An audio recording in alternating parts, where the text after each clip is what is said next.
Kwentong undas naman po tayo, maliliit na yabang tuwing gabi, pero laking gambala naman sa isang pamilya sa Bulacan.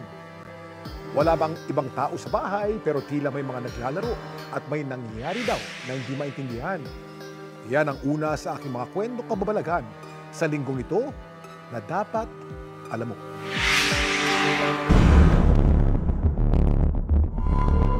Ang isang pamilya sa Bulacan, ginagambala umano ng mga maliliit na nilalang. Mga yabag sa kalagitnaan ng gabi na hindi may paliwanag kung saan nagbibina. At maging ang mga gamit sa kanilang bahay, bigla na lang umanong nawawala. Yun na po agad ang naisip ko. Yun po ay duwindi.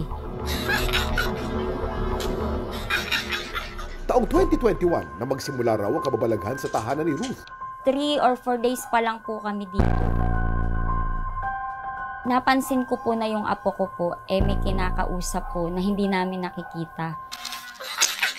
Pag po mag-isa ako tapos bigla ko pong mariring na para pong may tumatawag sa pangalan ko.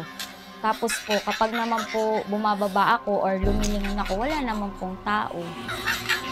Pakiramdam niya, may maliliit na nilalang na naglalaro umano sa kanilang bahay. Kaya inilapit nila ito sa albularyo. Nag-decide na po ako talaga na ipatawas yung aking anak at apo dahil nga po hindi po sila naaalisan ng sakit. Yung anak ko nga po, namamaga po yung kanyang kamay sa paa na hindi namin alam kung ano yung dahilan.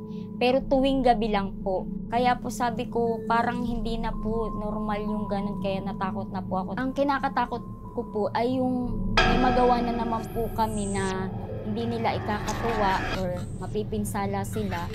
Yung anak at apo ko na naman po yung balikan o balingan nila.